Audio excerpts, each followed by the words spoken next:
Bersabda baginda Nabi Muhammad sallallahu alaihi wasallam, asra'ul khairi thawaban, bahwa yang paling cepat kebaikan, thawaban pahalanya, albirru adalah kebaikan, kebaktian atau berbakti, wasilaturrahmi dan silaturrahim, ya. Jadi yang paling cepat kebaikan, ya, pahalanya yang paling cepat adalah berbakti dan silaturrahim. Wa asra'u syarri iqaban, dan yang paling cepat kejelekan siksaannya, al-baghyu, kezaliman, wa qati'atur rahmi, dan memutuskan silaturahmi. Hati-hati jangan sampai kita berbuat zalim dengan sesama makhluk Allah. Allah segerakan siksaannya sebelum nanti di akhirat. Orang yang durhaka kepada orang tua, sebelum dia disiksa nanti di akhirat, Allah azab di dunianya. Allah siksa, Allah kontankan azabnya sekarang di dunia sebelum nanti siksaan yang Allah siapkan untuk orang tersebut di akhirat. Na'udzubillah min orang-orang yang berbuat zalim kepada orang lain. Kalau dia tidak bertobat, Allah akan segerakan siksaannya sekarang di dunia sebelum nanti di akhirat. Na'udzubillah. Jangan sampai, ya. Jadi paling cepatnya kejelekan siksaannya, ada kejelekan yang paling cepat mengundang siksaan Allah apa? Al-baghyu, kezaliman, zalim terhadap suami, zalim terhadap istri, zalim terhadap sesama makhluk Allah. Ini akan cepat siksaan datang kepada orang tersebut. Waliyadzubillah min dzalik. Wa qati'atur rahmi, dan memutuskan silaturahim. Nah, itu kejelekan yang sangat cepat mengundang siksaan dari Allah Subhanahu wa taala. Juga kebaikan yang sangat cepat mengundang balasan dari Allah adalah berbakti dengan sesama makhluk dan silaturahmi. Wa qala alaihi salatu wasallam, dan bersabda baginda Nabi sallallahu alaihi wasallam, ma min dhanbin ajdaru ay yu'ajjilallahu li sahibihi al-'uqubata fid dunya ma yaddakhiru lahu fil akhirah minal baghi wa qati'atir rahmi.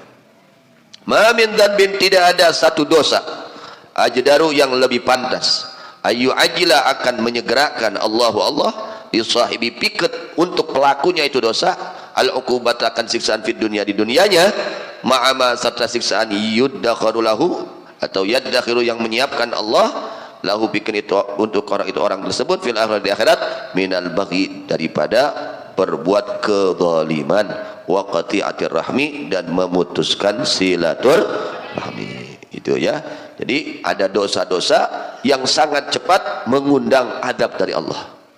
Jadi ada dosa yang agak ditempokan oleh Allah balasannya, ada dosa yang akan segera diturunkan oleh Allah adabnya, yaitu dosa kezaliman, ya, dosa kezaliman. Hati-hati, jangan berani-berani kita berbuat zalim dengan sesama makhluk, zalim kepada tetangga, zalim kepada saudara, zalim kepada orang tua, zalim kepada anak, zalim kepada istri, zalim kepada suami. Hati-hati, Allah akan kontankan itu siksaannya sekarang di dunia.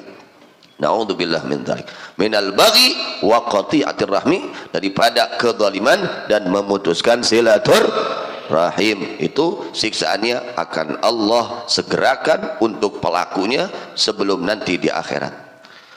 Jadi ada dosa yang sangat cepat mengundang azab Allah, di antaranya dosa kezaliman dan dosa memutuskan silaturahim. Qultu, kata aku, yakni musannif, fathawabul birri wasilati muajjalun wa muajjalun, bahwa pahalanya berbakti, umpamanya anak berbakti kepada orang tua, dia hidupnya akan diberkahkan oleh Allah Subhanahu wa taala, ya. Istri suami kepada istri berbakti kepada suami, dia akan diberkahkan hidupnya oleh Allah. Juga seperti itu, suami baik sama istrinya, seperti itu juga. Pokoknya pahala berbakti sesama makhluk, ya, berbuat baik sesama makhluk, itu wasilati dan silaturahim muajjalun, pahalanya muajjalun, Allah segerakan, wa muajjalun, dan Allah tempokan. Jadi sudah Allah siapkan, Allah turunkan sekarang di dunia sebelum kelak di akhirat pahalanya orang yang berbakti dan orang yang melaksanakan silaturahim. Wa iqabul uquq, bahwa siksaan durhaka kepada orang tua, durhaka kepada suami, durhaka kepada anak, durhaka kepada istri, ya, wal qati'ati, dan siksaannya memutuskan silaturahim, kadzalika adalah seperti demikian, yakni disegerakan dan ditempokan. Ada dua, Allah siapkan ya azabnya sekarang di dunia, dan Allah siksa nanti di akhirat, wal iyadzubillah min dzalik. Jadi janganlah ya, kita jangan sampai berbuat zalim ya. Kalau kita suami, penuhi hak sang istri. Istri punya kewajiban, kita sang suami punya kewajiban terhadap istri. Penuhi hak kewajiban istri yang ada pada diri kita sang suami. Kita sang suami ya, istri sang istri wajib memenuhi kewajiban kepada sang suami, saling memenuhi kewajiban. Ulah ai ka pamajikan manehna kudu nyumponan kewajiban ka urang kalau jadi salaki, ari urang nah hare-hare kana kewajiban kalau jadi pamajikan, ka ade zalim dah.